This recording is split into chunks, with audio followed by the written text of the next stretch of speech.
శుక్లాంబరధరం విష్ణుం శశివర్ణం చతుర్భుజం ప్రసన్నవదనం ధ్యాయేత్ సర్వవిఘ్నోపశాంతయే. కాలకేయ వధ. వ్యాసుడు పలికెను, నంది ముఖంలో గణాధిపతిని పూజించువానికి అందరూ వశమగుదురు. అంతేకాదు అక్షయమైన పుణ్యం లభిస్తుంది. గణానాం త్వా అను మంత్రంతో పూజిస్తే అన్ని యజ్ఞాలు సిద్ధిని పొందును, స్వర్గాన్ని మోక్షాన్ని పొందును. బుధుడైన వాడు గణనాయకుడి ప్రతిమను మట్టితో చేయాలి, లేదా చిత్రంతో కానీ, రాతితో కానీ, చెక్కతో కానీ, పాత్రతో కానీ ప్రతిమ చెయ్యాలి. తర్వాత అందరికీ ఎల్లప్పుడూ కనిపించినట్లు ప్రతిష్ఠించి శక్తి అనుసారం పూజించాలి. అలా చేసిన వానికి అన్ని కార్యాల్లో విజయం కలుగును, ఎటువంటి కష్టాలు ఉండవు. 3 లోకాలు అతని వశమగను. విద్యార్థి వేదశాస్త్రానికి సంబంధించిన విద్యలను, శిల్పం వంటి ఇతర విద్యలను పొందును.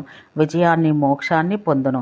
ధనమును కోరుకునే వానికి ధర్మం ఆచరించుటకు యోగ్యమైన ఐశ్వర్యము, పుత్రార్థి కులమును వృద్ధిపరిచి మోక్షమును కలిగించి పుత్రుని పొందును. అతనికి వ్యాధులు రావు, గ్రహ పిశాచాదుల బాధ ఉండదు. కొమ్ములున్న జంతువులు, రాక్షసులు, అగ్ని, మెరుపులు, దొంగలు అతన్ని బాధించరు. రాజులు అతన్ని ఆగ్రహించరు. గణేశుని పూజించినందున క్రూర దేవతలు ఇంటిలో ప్రవేశించరు. దుర్బలత్వం, దుర్భిక్షం ఎన్నడూ కలగదు. అభిప్రీతార్థ సిద్ధ్యర్థం పూజితోయః సురైరపి సర్వవిఘ్నఛేదే తస్మై గణాధిపతయే నమః. సర్వవిఘ్న నివారణకు, వారు కోరుకున్న కోరికలను పొందుటకు, దేవతల చేత కూడా పూజించబడువానికి గణాధిపతికి నా నమస్కారం. మంత్రం: ఓం నమో గణపతియే. గణపతికి నమస్కారం. నారాయణునికి ప్రీతిని కలిగించే పుష్పాలతో, సువాసన భరితమైన పుష్పాలతో, మోదకాలు, ఫలాలు, మూలములు, ఆయా కాలాల్లో లభించే పదార్థాలతో, పాలు, పెరుగుతో, ప్రియమును కలిగించు వాద్యాలతో, ధూప దీపాలతో, మంచి గంధంతో గణాధిపతిని పూజించువాడు సర్వసిద్ధిని పొందును. ఎవరైతే గణపతిని పూజించడానికి కావలసిన ప్రతిమ, పూజా ద్రవ్యాలు, వస్త్రాలు మొదలైన వాటికి ధన సహాయం చేయనో అతనికి 1,00,000 రెట్లు ఫలం పొందును. భారతదేశంలోనూ, తూర్పు తీరంలోనూ, లౌహిత్య నదికి దక్షిణ తీరంలోనూ వినాయకుడు విగ్రహ రూపంలో ఉండును. సమస్త లోకశాంతికి, సర్వ విఘ్నాలు నాశనం చేయుటకు శివుని ఆదేశంగా దేవతల సమ్మతంతో వినాయకుడు అక్కడ ఉండను. వేదశాస్త్ర పారంగతుడైన వాడు శక్తి అనుసారం వినాయకుని పూజిస్తే అతనికి సారూప్య సిద్ధి లభించను. వినాయకునికి ఒకసారి ప్రదక్షిణ చేసి దర్శించి పాదాలను ముడితే అతడు దేవతలచే పూజితుడై శాశ్వత స్వర్గం పొందును. మ్లేచ్ఛుల సహవాసం చేసినవాడు తపస్సులకు గతిని ప్రసాదించుటకు, మానవులకు పుత్రులను అనుగ్రహించుటకు అచట శంభు వినాయకునిగా వెలిసెను. లౌహిత్య నదిలో స్నానం చేసి వినాయకుని ముట్టుకుంటే 7 జన్మల్లో చేసిన పాపాలు నశించును. ఈ వినాయకుని పూజిస్తే కార్పణ్యం కలగదు, శోకం, మాత్సర్యం కలగదు, స్త్రీలకు వైధవ్యం కలగదు. జన్మజన్మలకు ఆ వినాయకుని పొంది పూజింతురు. అతన్ని పూజిస్తే సమస్త కోరికలు, సిద్ధి, భోగం, కీర్తి, బలం ప్రతి జన్మలోనూ లభించును. బ్రహ్మ, విష్ణు, శివుడు కూడా సంతోషించెదరు. అతన్ని పూజించకపోతే సమస్త కోరికలు నాశనమవుతాయి. అజ్ఞాన మోహములతో ఇంద్రుడు వినాయకుని పూజించకపోవడం వల్ల హిరణ్యాక్షుని చేతిలో పరాజితుడయ్యను. ఆ తర్వాత దేవతల 100 సంవత్సరాలు కాలం నిర్వీర్యులైరి. దేవతలకు, అసురులకు మధ్య జరిగిన యుద్ధంలో దేవతలు పరాజయం పాలయ్యారు. అప్పుడు వారందరూ శివుని వద్దకు వెళ్ళి ఇలా విజ్ఞాపనం చేశారు: ఓ స్వామి, అసురులు మమ్మలను జయించిరి, మా రాజ్యం పోయింది, యజ్ఞ మూలాన్ని నశించినవి. అప్పుడు శివుడు దేవతలను ఉద్దేశించి ఇలా పలికెను: దేవతలారా, గణపతిని పూజించిన వారికి సదా విజయం కలుగునని ఉమాదేవి హేరంబునికి సంతోషంతో వరమిచ్చింది. అజ్ఞానంతో ఎవరైతే పండుగ నాడు గణపతిని గౌరవించరో వారు సిద్ధిని పొందరు. అంతేకాదు వారు యుద్ధాల్లో పరాజయం పాలవుతారు. ఇలా చెప్పబడినను మీరు అజ్ఞానంతో, తిరస్కారంతో మహాయజ్ఞంలో గణపతిని పూజించలేదు. అందుకే మీరు పరాజితులయ్యారు. ధర్మజ్ఞులారా, మీరంతా వెంటనే వెళ్ళి గణపతిని పూజించండి, మీరు శీఘ్రంగా జయం పొందుతారు. తమకు క్షేమం కలిగించే ఈ మాటలు శివముఖంగా విన్న పిదప దేవతలందరూ సంతోషంతో గణపతి వద్దకు వెళ్ళి ఈ విధంగా పలికిరి: ఓ గణాధిప, నీకు నమస్కారం. సర్వదేవతలను పాలించువాడా, భక్తిముక్తి ప్రదుడా, హేరంబ, నీకు ప్రేమతో ప్రణమిల్లదము. అన్ని యుద్ధాల్లో జయంనిచ్చువాడా, సర్వకార్యాలలో విజయంనిచ్చువాడా, మహామాయ, మహాకాయ, ఏకదంత, మహాప్రాణ, వక్రతుండ, వినాయక, మూషిక వాహన, విఘ్ననాశక, నీకు నమస్కారం. పూర్వం యజ్ఞంలో నిన్ను పూజించినందుకు మమ్మల్ని క్షమించు. దేవతల మాటలు విన్న గణపతి వారితో ఇలా పలికెను: దేవతలారా, నా నుంచి మీకు ఏం వరం కావాలి? వెంటనే నెరవేర్చదని చెప్పండి. అప్పుడు ఇంద్రాది దేవతలు బృహస్పతిని ముందుంచుకొని గణేశునితో ఇలా పలికిరి: మాకు జయం లభించేట్టు వరమునివ్వవలెను. అంతట గణాధిపతి అలాగే అగునుగాక, మీకు శీఘ్రంగా జయం లభించుగాక. అప్పుడు దేవతలందరూ హర్షపులకిత మనస్కులై గణేశుని గంధంతోనూ దివ్య ధూపంతోనూ ఆభరణములతోనూ వస్త్రములతోనూ పుష్పములతోనూ పూజించిరి. వారిచే పూజించబడ్డ తర్వాత గణపతి వారితో ఇలా పలికెను: దేవతలారా, మీరు అద్భుతమైన సాహసం గల విష్ణువు వద్దకు వెళ్ళండి. విష్ణువు మీరు కోరుకున్నది నెరవేర్చును.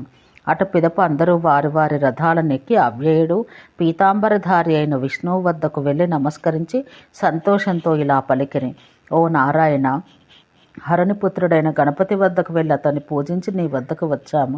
దేవతల మాటలు విన్న అవ్యయుడైన శ్రీహరి దానవ శ్రేష్ఠులనందరినీ సంహరిస్తానని పలికాను. అమృతం వంటి శ్రీహరి మాటలు విన్న దేవతలు అత్యంత సంతోషంతో శ్రీహరిని పూజించిరి. నారాయణుడు తిరిగి వారితో ఇలా పలికెను: దేవతలారా, మీరందరూ మీ మీ సైన్యాలను సమీకరించి సిద్ధంగా ఉండండి. ఆ దైత్యుల్ని వారి సైన్యాన్ని చుట్టుముట్టి సంహరిస్తాను. మీరు మీ అస్త్రాలను సంగ్రహించి నిర్భయంగా ఉండండి. విష్ణువు మాటలు విన్న దేవతలు వెంటనే అస్త్రాలను ధరించి వారి వారి విమానాలను ఎక్కి యుద్ధానికి బయలుదేరిరి. దేవతలు హర్షంతో పలికిన మాటలు దైత్యచారులు విని వారి రాజైన హిరణ్యాక్షునికి చెప్పారు. మహాబలవంతుడైన దైత్యపతి వారి మాటలు విని కోపంతో మంత్రులను పిలిచి వారితో, క్రూరబుద్ధులైన ఇంద్రాదుల విష్ణువును ముందు పెట్టుకొని శివునితో క్రూరులైన దైత్యులతో పోరాడి విజయం సాధించుట ఇట్లు అని విన్నవించరి. అప్పుడు శివుడు, గణేశుని పూజించండి, అతన్ని పూజించడం వల్ల మీరు దైత్యులను జయించగలరు అని చెప్పాను. అనంతరం వారు సంతోషంతో గణపతిని పూజించిరి. వారి పూజకు సంతోషించిన గణపతి దానవులను జయించెదురుగాక అని క్రూరమైన వరమిచ్చెను. అప్పుడు దేవతలందరూ ఆనందంతో మనంని అనగా దానవులను వధించాలని శ్రీహరిని కోరగా శ్రీహరి అలాగే అని పలికి దేవతలతో శస్త్రాలతో నాపై యుద్ధానికి వస్తున్నారు. దేవతలతో యుద్ధం చేయుటకు మీలో ఎవరెవరికి ఎంతెంత బలముందో చెప్పండి అని పలికెను. రాజు పలికిన మాటలు విని మధు ఇలా అనెను: ఓ రాజా, నేను హరిని జయిస్తాను. నాకు సహాయకులనివ్వు. నారాయణుడు ఓడితే దేవతలు భయపడతారు. అందువల్ల మనకు శత్రువైన నారాయణుడిని నేను జయిస్తాను. అనంతరం ధూంధుడు, సుందుడు, కాలకేయుడు, మహాబలుడు మధువుకు సహాయకులై మాధవుని జయించుటకు నిలిచిరి. మొత్తం దైత్య సైన్యంలో ఈ నలుగురు ముఖ్యులు మరియు గొప్ప పరాక్రమం గలవారు, కాలమృత్యు సమానులు, సర్వశస్త్రాస్త్ర విశారదులు. తర్వాత బలుడిట్లు పలికెను: ఏ విష్ణువు వల్ల దేవతలు సదా విజయం పొందుతున్నారో ఆ విష్ణువును నేను జయిస్తాను. ఓ రాజా, ఇదే నా ప్రతిజ్ఞ. బలగర్వితులైన ముచి, నముచి అను సోదరులిద్దరూ మేము కూడా ఎంతటి బలవంతులైనను జయించదము అని పలికిరి. నేను ఇంద్రుని అతని అనుయాయులతో సహా జయిస్తాను. మీరంతా చింతన వదిలి సుఖంగా ఉండండి అని జంబుడు పలికెను. త్రిపురుడు, నేను వినాయకుని జయిస్తానన్నాడు. సేనాధిపతి దేవాంతకుడు అయిన మయుడు, నేను కుబేరుని అతని రక్షకులైన హిరణ్యకులను జయిస్తానని పలికెను. అదే సమయంలో మునిశ్రేష్ఠుడైన నారదుడు అచ్చటికి వచ్చి హిరణ్యాక్షునితో ఇలా పలికెను: నేను ఇంద్రుని దూతగా మీ దగ్గరికి వచ్చాను. మీకు ప్రాణాల మీద ఆశ ఉంటే మీరు వెంటనే రాజ్యం విడిచి వెళ్ళండి, లేకపోతే నాతో యుద్ధం చేసి పాతాళానికి వెళ్ళండి. నారదుని మాటలు విన్న హిరణ్యాక్షుడు కోపంతో నారదునితో, ఓ బ్రాహ్మణ, నిన్ను చంపకూడదు. నా ముందు నుంచి వెంటనే వెళ్ళిపో. దేవతల విపత్తును, యుద్ధంలో వారి నాశమును, హరిహరాదులకు ప్రాప్తించే స్థితిని నీవు త్వరలో చూస్తావని పలికి సేనానాయకునితో సైన్యాన్ని సిద్ధం చేసి రథాలను వెంటనే తీసుకురమ్మని చెప్పాను. దైత్యరాజు మాటను విన్న సేనాపతి సైన్యాన్ని సిద్ధం చేసి వినయంగా రాజు ముందు నిలిచెను. 1000 కోట్ల సంఖ్యలో సైన్యం ఉంది. ఒక్కొక్క వీరుడు ఒక్కొక్క వాహనం ఎక్కెను. రథాన్ని, ఏనుగులను, ఒంటెలను, గాడిదలను, పులులను, సింహాలను, మహిషాలను కూడా ఎక్కిరి. అనేక వాద్యములతో వారు చేసిన నాదం, భయంకరమైన సింహనాదం దశ దిశలా వ్యాపించెను. సర్వలోకాలు, పర్వతాలు, సముద్రాలు కంపించాయి. దేవతలు దుందుబులను మోగించారు. ఆ శబ్దం అంతటా నిండింది. 3 లోకాల్లో ఉన్నవారు ఆ శబ్దానికి భయకంపితులయ్యారు. వారందరూ కామభ్రష్టులై ఘోరమైన తీవ్రమైన మహాయుద్ధానికి వచ్చారు. యుద్ధంలో పరిఘలు, పాసాలు, శూలాలు, ఖడ్గాలు, తీక్ష్ణమైన బాణాలతో ఒకరినొకరు కొట్టారు. వారు రకరకాలుగా విసిరిన ఆయుధాలతో అన్ని దశలు నిండినవి. వీరి యుద్ధం ధరణిపైన, పర్వతాలపైన, జలంపైన, దేవస్థానాలయందు, ఆకాశమందు, పర్వత శిఖరాలందు, పర్వత సానువులయందు, గుహల్లో, మహారణ్యములందు యుద్ధం జరిగింది. పుష్కల మేఘాల నుండి వర్షించినట్లు 100,000 ఆయుధాలు సైన్యంపై పడ్డాయి. బాణాలు గుచ్చుకొని కొంతమంది నేలపై కోలిరి. శక్తి ఆయుధం, ముసలం, చక్రం, శూలం, పరశువు వంటి ఆయుధాలు చేకొట్టబడి కొందరు నేలపై పడిరి. యుద్ధంన న్యాయంగా పోరాడిన వారు వెన్ను చూపకుండా పోరాడుచున్న వీరులు శత్రువుల చేతిలో హతులై వీరస్వర్గం పొందిరి. భయస్థులు యుద్ధం నుంచి పారిపోవచ్చు. శత్రువుల చేతిలో మరణించిన వారు, అన్యాయంగా యుద్ధం చేసిన వారు యమాలయానికి వెళ్ళిరి. దేవతలు ఏనుగులు గుర్రములపై ఎక్కి శత్రువులను సంహరించిరి. రధికులు రధికులతోనూ అశ్వికులు అశ్వికులతోనూ పదాతులు పదాతులతోనూ యుద్ధం చేసిరి. వారంతా సంతోషంతో యుద్ధం చేయాలనే కోరికతో ఉత్సాహంతో ధర్మంగా యుద్ధం చేయిస్తున్నారు. కొందరికి చేతులు తెగాయి, కొందరికి తలలు తెగి నేలపడ్డాయి. వీరాభరణాలు ధరించిన కొందరు కత్తిపోట్లతో గొడ్డలిపోట్లతో నేలపై పడిరి. వీరులు, ఏనుగులు, రథములు, అశ్వములు, అనేక రకాలైన ఆభరణాలు, ధ్వజాలు నేలపై పడి భూమి అంతా ప్రకాశించింది. అప్పుడు పర్వతాలు, వనాలతో నిండిన భూమినందంతటను దేవదానవుల రక్తం ప్రవహించింది. అక్కడ పడి ఉన్న ద్రవ్యాలను లోహితంలో రాక్షసులు, తోడేలు, రాబందులు తిని రక్తాన్ని ఆనందంగా తాగాయి. ఇంతలో హరి దేవపూజ్యుడు అయిన బృహస్పతి మృత సంజీవుని మంత్రాలను జపించి మృతులైన దేవతలను బ్రతికించెను. అలాగే దుఃఖాలను దూరం చేసే బ్రహ్మ విద్యను జపించెను. దేవవైద్యుడైన ధన్వంతరి మనోవేగంతో వారికి మందునిచ్చి కావలసిన వైద్యం చేసెను. ఈ విధంగా యుద్ధంలో మరణించిన దేవతలందరూ ఎటువంటి గాయాలు లేకుండా గొప్ప బలంతో పునర్జీవితులై తిరిగి యుద్ధం చేసిరి. ఈ విధంగా వారు యుద్ధం చేసి 100,000 దైత్యులను సంహరించిరి. సిద్ధులు, చారణులు, ఖేచరులు జయ జయ నాదాలు చేసిరి. ఋషులు పొగడిరి, అప్సరసలు నాట్యమాడిరి, గంధర్వులు గానములు చేసిరి. అప్పుడు మహాబలవంతుడు దైత్యుల సేనాధిపతి అయిన కాలకేయుడు క్రుద్ధుడై రథంలో కూర్చుని ధనస్సు పట్టుకుని దేవగణాలను సంహరించి సంతోషంతో సింహనాదం చేసెను. ఆ సమయంలో నిరంతరంగా చేయబడుతున్న బాణాలతో ఆకాశం కప్పబడింది. నిరంతరంగా వేయబడుచున్న బాణాలతో ఆకాశం కప్పబడింది. కోట్ల కొలది బాణాలు దేవసైన్యంపై పడినవి. దేవతలు నేలకూలిరి. సిద్ధ గంధర్వ కిన్నరులందరూ రక్తం కారుచుండగా నేలపై పడిరి. కొందరు మహాబలవంతులు విఖ్యాతులైన దేవతలు వేల కొలది బాణాలు పీడితులై నేల కొరిగిరి. కొందరు దేవతలు రథంలోనే పీడించబడిరి.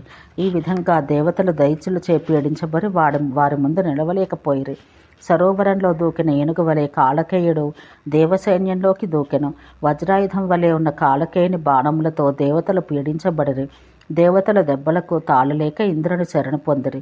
అప్పుడు ఉత్తమ యోధుడైన చిత్రరథుడనేవాడు రథమెక్కి కాలకేయుని ముందుకు వెళ్ళి ఇలా పలికెను: నీవు మహాసూరుడవు కాబట్టి సంతోషంతో దేవదానవ సైన్యాన్ని సంహరిస్తున్నావు.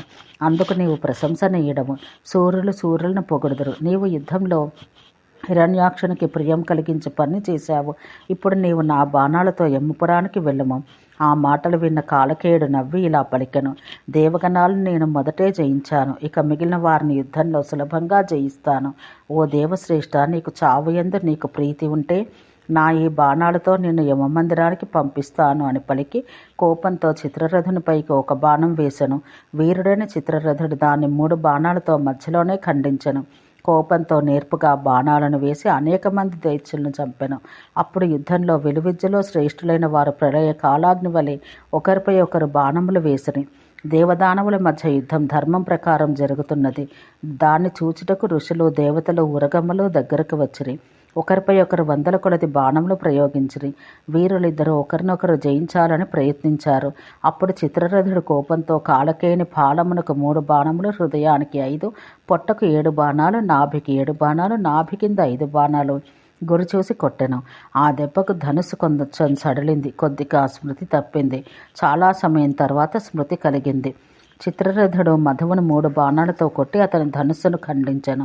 అప్పుడు ఆ దైత్యుడు శక్తి ఆయుధంతో చిత్రరథుని పడగొట్టను. అయినను చిత్రరథుడు ధైర్యం కోల్పోకుండా దైత్య సింహాన్ని 1000 బాణాలతో కొట్టెను. ఆ దెబ్బకు దైత్యుని శరీరం నుంచి రక్తం కారెను.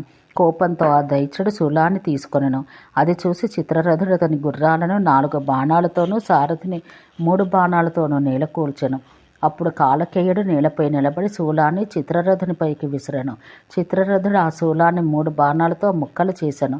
శూలం వ్యర్థమైన పిదప ఘోరమైన ముద్గరాన్ని తీసుకొని చిత్రరథుని వైపు పరిగెత్తెను. అది చూసి చిత్రరథుడు చంద్రాకారం గల బాణముతో కాలకేయుని తలను ఖండించగా అతని శరీరం నేలపై పడింది. అతని శరీర భారానికి భూమి కంపించింది. అంత దైత్యగణాలు భయంతో వెనక్కి తిరిగి పారిపోయినవి. ఓం శాంతి శాంతి శాంతి.